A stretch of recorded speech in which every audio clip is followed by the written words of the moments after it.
E aí, pessoal, vamos continuar? Espero que vocês estejam gostando do curso. Hoje a gente vai abrir um novo assunto dentro do direito administrativo. Nós vamos falar de controle da administração pública, tá? Então, esse assunto aqui a gente vai abordar ele em duas aulas. Então, vai ser a nossa aula 26 e a aula seguinte, a aula 27, a gente vai estar fechando essa parte de controle. Lembrando que esse assunto é corriqueiro em concurso público, então é muito importante para a gente aí nas mais variadas provas aí, TRF, TRT, TRF, INSS, Caixa Econômica, qualquer lugar que cobra direito administrativo, normalmente a gente se depara ali com questões de controle, tá? Então vamos lá. Pode-se conceituar controle administrativo como o conjunto de instrumentos que o ordenamento jurídico estabelece a fim de que a própria administração pública, os poderes judiciário e legislativo e ainda o povo, diretamente ou por meio de órgãos especializados, possam exercer o poder de fiscalização, orientação e revisão da atuação administrativa de todos os órgãos, entidades e agentes públicos, em todos os poderes e níveis da federação. Então, a definição aí do professor Marcelo Alexandrino e Vicente Paulo. Pessoal, importante entender. Então, dentro desse conceito, de cara, a gente já vê o quê? Que quem é que faz esse controle? Poder Executivo, Poder Legislativo, Poder Judicial e o povo. Então, a gente tem 4 pessoas trabalhando nesse tipo de controle. Eu costumo dizer o seguinte, pessoal, onde tem dinheiro público, tem controle. Tá? Então, onde tem dinheiro público, tem que ter controle. Tá? Se não tiver controle, já sabe o que vai acontecer. Né? Então, tem que ter controle, tem que ter fiscalização. Então, dentro desse conceito, a gente de cara já vê que quem vai trabalhar com esse controle, Poder Executivo, Poder Legislativo, Poder Judiciário e, é claro, o povo. O povo tem que acompanhar, o povo tem que fiscalizar. Então, vamos lá. O poder-dever de controle é efetuado pelos poderes executivo, legislativo e judiciário, e alcança toda a atividade administrativa e todos os agentes públicos que a desempenham, em todos os órgãos e entidades administrativas de todos os poderes da República. Então, como eu acabei de dizer, né, pessoal? Então, olha só, aonde tem dinheiro público, seja em âmbito federal, seja em âmbito estadual, seja em âmbito municipal, vai haver controle. Então, não importa o ente da federação envolvida. Tem dinheiro em qualquer um desses âmbitos, dinheiro público, tem que haver fiscalização. E quem fiscaliza? É um dever, é um poder-dever que ele fala aqui. Né? Então, para os poderes executivo, legislativo e o judiciário, não é uma faculdade, é uma obrigação essa fiscalização, esse controle, esse acompanhamento do uso do erário. Tá legal? Isso é muito importante. Então, vamos seguindo.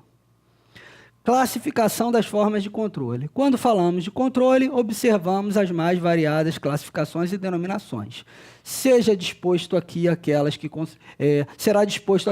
considero mais comuns em provas de concurso. Pessoal, quando a gente pega os livros de direito administrativo, lembrando que direito não é uma ciência exata, a gente vai ver que tem vários controles, espécies, as classificações são das mais variáveis, não há uma uniformidade. Tá? Então, não havendo essa uniformidade, a gente vai encontrar um pouco de tudo. Então, eu tentei compilar aqui aquilo que eu mais vejo aparecer em concurso público, aquilo mais comum, e aquilo também mais uniforme dentro da doutrina, tá? Para poder facilitar o nosso estudo e que a gente consiga atingir o foco e não seja surpreendido em prova.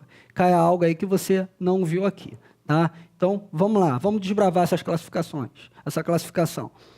Quanto ao fundamento, a existência de hierarquia ou a amplitude. Então, quanto a fundamento, a existência de hierarquia e amplitude, a gente vai ter aí 2 classificações. Né? Então, ele pode ser hierárquico ou pode ser finalístico. O hierárquico, que resulta do escalonamento hierárquico dos órgãos administrativos.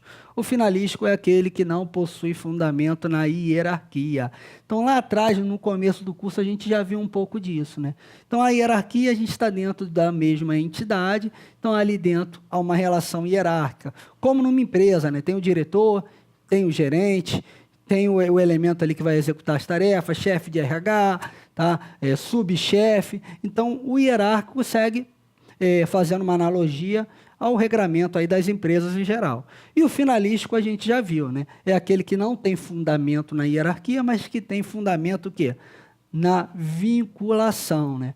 A gente já viu lá atrás, você pode verificar em aulas anteriores, que é o que a administração direta faz em relação às entidades da administração indireta. Então, lá o ente da direta, ele não tem hierarquia sobre as entidades da administração indireta, autarquias, fundações, empresas públicas e sociedade e economia mista. O que se tem ali é o quê? Um controle finalístico, uma vinculação para ver se ela está, de fato, desempenhando sua atividade para a qual ela foi criada. Tá? Então, também muito pertinente isso daí. Quanto à origem ou ao posicionamento do órgão que o efetua, então a gente tem aí interno, externo e popular. O interno é realizado no âmbito da própria administração ou por órgão do mesmo poder que editou o ato controlado. O externo é realizado por órgão independente ou de outro poder do que efetuou o ato controlado. E o popular é efetuado pela sociedade civil ou pelos administrados em geral. Então, aqui não tem muita dificuldade, né, pessoal? Então, as próprias palavras, elas já nos ajudam a chegar a explicar que tipo de controle que está se efetuando ali. Então, o interno está dentro da entidade, dentro do órgão, o externo ele vem de fora para dentro e o popular vem do povo, já que o dinheiro, a aplicação, os recursos é tudo do povo. O povo tem sim que acompanhar e tem que fiscalizar. Tá? Seguindo, quanto ao órgão que o exerce, então nós temos aí o administrativo, o legislativo e o judicial. No administrativo, aquele que decorre das funções administrativas do órgão, é claro, né? Então não tem aí muita especificidade. No âmbito legislativo, é o controle realizado no exercício da função típica do poder legislativo de fiscalizar a função aí precípua do poder legislativo. Divide-se em controle parlamentar direto, exercido diretamente pelo Congresso Nacional, e o controle parlamentar indireto, exercido pelos tribunais de conta da União. Tá? Então, a gente tem aí duas formas do Legislativo estar atuando nesse controle, seja via Congresso Nacional, ou seja via Tribunal de Contas da União. E, por último, o judicial é o controle realizado pelo Poder Judiciário sobre a atuação da administração pública. Então, aqui acho que não requer aí maiores explicações, a gente vai falar daqui a pouquinho, um pouquinho mais desse controle judicial. Tá? Quanto ao momento em que se efetua, então a gente tem aí um controle prévio, um controle concomitante e um controle posterior. No prévio é aquele que ocorre preventivamente, realizado antes do início do ato, antes do início da prática do ato, antes de sua conclusão. O concomitante ocorre durante o processo de formação do ato controlado e o posterior, também chamado de subsequente, é o controle que ocorre após a conclusão do ato. Então aqui, pessoal, como o próprio nome já diz, né, um vai ocorrer antes, outro vai ocorrer durante e um vai ocorrer depois. Também não tem aí maiores dificuldades. Tá? Seguindo, de legalidade ou legitimidade e de mérito. Pessoal, eu diria que esse daqui é um mais importante, tá? É o mais corriqueiro aí em provas. Na legalidade ou legitimidade, procura verificar a conformação do ato ou do procedimento com as normas legais que o regem. E o de mérito tem por objetivo comprovar a eficiência e os resultados do ato, além dos aspectos de conveniência e oportunidade. Então, repare que aqui o primeiro elemento ali da letra A, ele está muito ligado ali aos requisitos do ato, né? Então, se esse ato é legal, se ele é legítimo. Então, se ele foi emitido por agente competente, se a finalidade era aquela mesma, forma, motivo, objeto, todos aqueles requisitos do ato que a gente já passou por eles. Tá? Então, uma violação aqui na legalidade ou legitimidade, ela vai acarretar na anulação do ato administrativo. O de baixo é o de mérito, é aquele calcado por conveniência e oportunidade. Então, quando não deixa mais de ser conveniente ou oportuno, esse ato ele não é anulado, porque ele não possui vício, ele é revogado. Então, ele é tirado do mundo jurídico por revogação, não por algum vício de legalidade, mas sim por ter se tornado inconveniente, inoportuno. Tá? Seguindo a dicasinha de prova, além das classificações acima do artigo 70, caput da Constituição apresenta um importante dispositivo no que se refere ao controle, apresentando o controle quanto à natureza, em contábil, financeiro, orçamentário, operacional e patrimonial. O mencionado dispositivo ainda aborda os aspectos da fiscalização, quanto à legalidade, legitimidade, economicidade, aplicação das subvenções e renúncia de receitas. Pessoal, já vinha falando quando a gente fala de controle, acabou de ocorrer o concurso aqui da DPE do Rio, eu já vinha falando para o pessoal tomar bastante cuidado com esse dispositivo do artigo 70. Tá? Então, o artigo 70 da Constituição é um artigo que, quando a gente fala de controle, eu oriento você a ler o artigo seco, ler várias vezes esse artigo, porque vira e mexe, ele aparece em prova. Falando desses aspectos, né, de natureza contábil, de financeira, de legalidade, de legitimidade, e geralmente a questão pede ali a letra fria da lei, pede ali exatamente o artigo 70. Tá? Então, uma leitura nesse dispositivo é muito recomendada por mim. Tá? Então, leiam, vira e mexe, dê uma passada, dá um pulinho lá na Constituição Federal, embora a gente esteja, nosso conteúdo aqui seja administrativo, e vale essa consulta lá, essa verificação, essa lida ali no artigo 70, uma atenção especial para esse artigo. Pode até botar que ele é IPC, tá? Ele é importante pra caramba, em termos de prova. Tá? A prova da DPE que passou agora aí mostrou mais uma vez isso, que esse dispositivo ele é importante, as bancas gostam deles, gostam de explorar essa parte, tá? Principalmente quando a gente fala de controle. Então, ó, vai lá no 70 e coloca o IPC que ele merece. Tá? Então, vamos lá. Vamos começar agora a falar dos controles propriamente ditos, pessoal. A gente vai começar a aula de hoje falando do controle administrativo. Então, o que a gente vai ver a partir de agora? O controle administrativo, como ele acontece, como ele se dá, o controle judicial e o controle legislativo. Aí a gente fecha. A gente vai ver esses 3 controles na aula de hoje que a gente está passando agora, e na próxima aula a gente já finaliza essa parte, tá? Então, muito importante. Então, vamos começar pelo administrativo. Controle administrativo é o controle interno, realizado pela própria administração sobre suas atividades. Tem fundamento no poder de autotutela, exercido pelo Poder Executivo e pelos órgãos administrativos dos poderes legislativo e judiciário. Nestes 2 últimos casos, o controle se dá apenas nas atividades administrativas. Este controle alcança a legalidade e o mérito, podendo ocorrer de ofício ou mediante provocação dos administrados, sendo sempre interno por ser realizado por órgão integrante do mesmo poder, tem sua maior expressão na súmula 473 do STF. Pessoal, várias informações aqui muito importantes. Então, vamos para o quadro aqui. Ó. A gente começa aqui na aula de hoje falando de controle administrativo. Então, vamos extrair aqui o que é bem pertinente nesse slide. Então, olha só, quando a gente fala aí de controle administrativo, ele já começa nos ensinando aqui que a gente está diante de um controle interno, que acontece dentro da administração. A gente pode dizer também que esse controle interno ele pode se dar por ofício ou por provocação. Então, pode partir diretamente da administração, ou ela pode ser provocada por um terceiro. Tá? Ela parte lá de dentro, ou ela é provocada por um terceiro. Tá? De ofício, a gente já viu que é o nosso princípio da autotutela, né? Quando ela está se controlando, se fiscalizando. Então, de ofício, vindo aqui do nosso princípio da autotutela. Tá? Que é o poder que ela tem aí de se autofiscalizar. Se você não viu lá os princípios, vai lá na aula de princípios. Não pode esquecer, esse princípio ele é muito importante para a gente. Tá? E ele complementa ainda falando aqui, ó, exercido pelo Poder Executivo. Então, quem vai exercer esse poder? O Poder Executivo.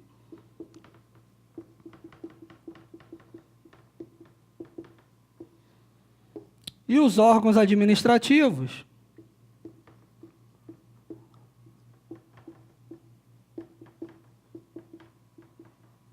Então, onde são esses órgãos administrativos?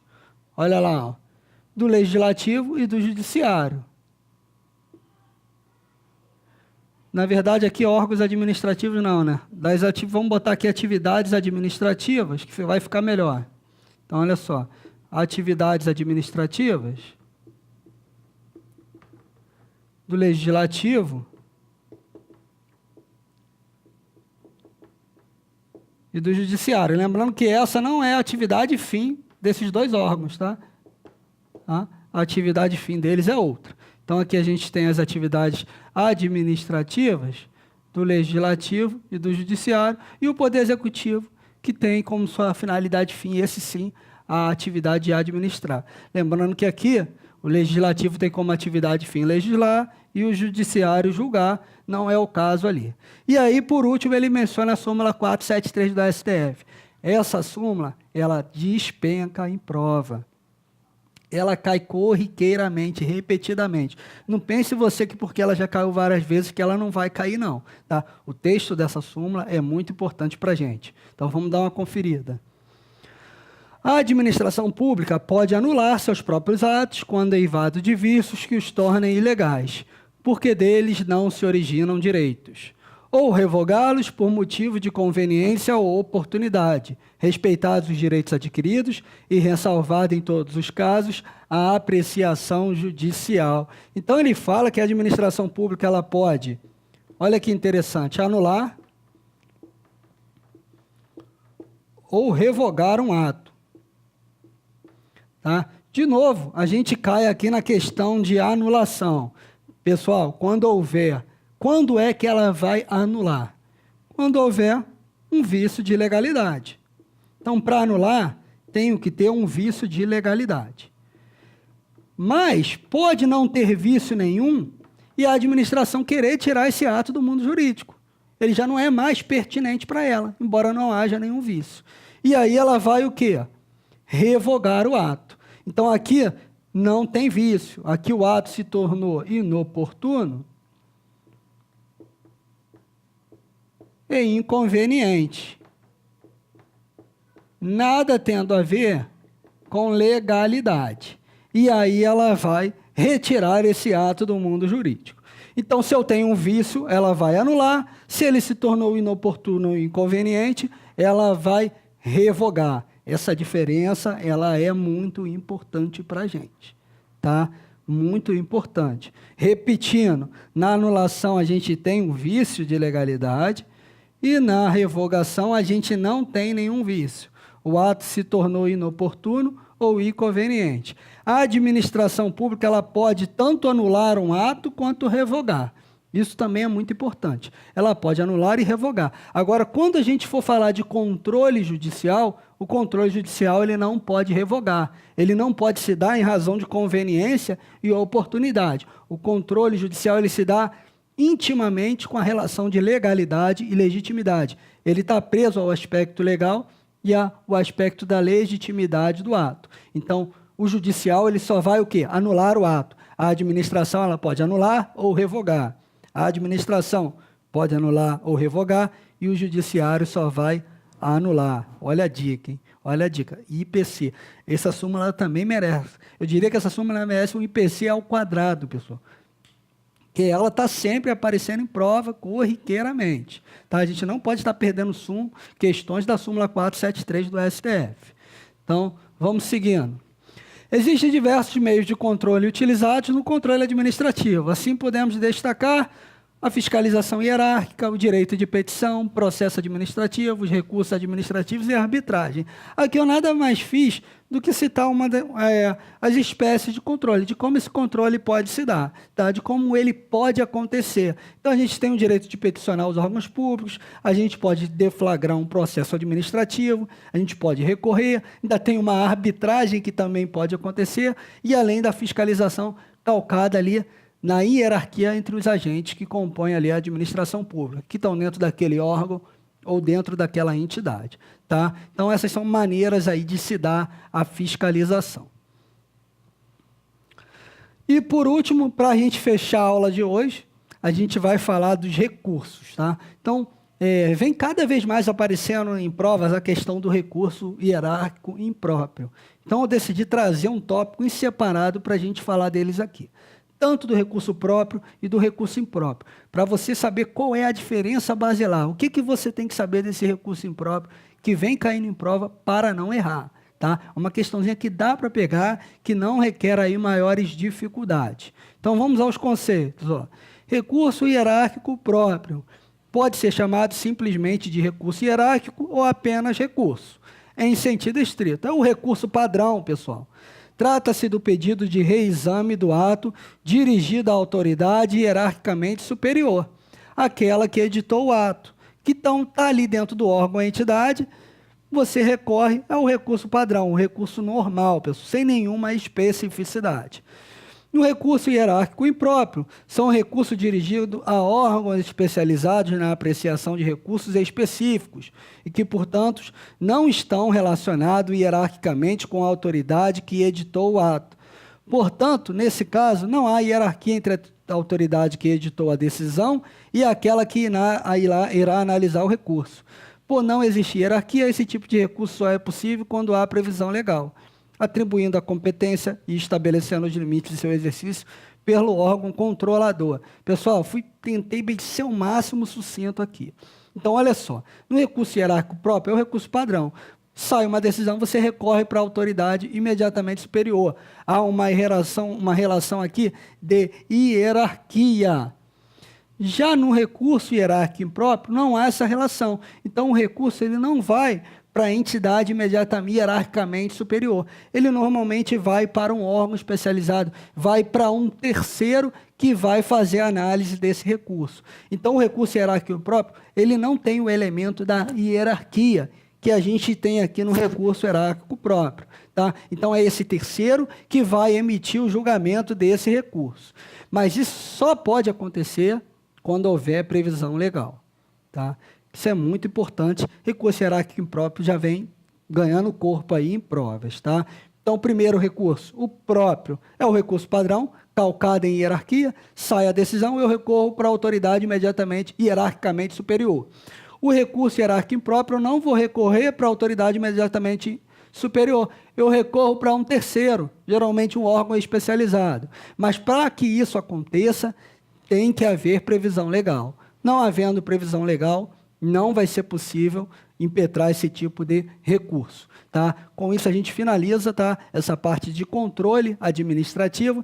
Na próxima aula, a gente vai ver o controle legislativo e o controle judicial. Anota as dicas, tudo direitinho, vamos revisar nas aulas, tá? Já estamos na 26, então o negócio está avançando cada vez mais, não deixa acumular estudo. Vai revisando, vai praticando questões, que vai dar tudo certo. Até a próxima.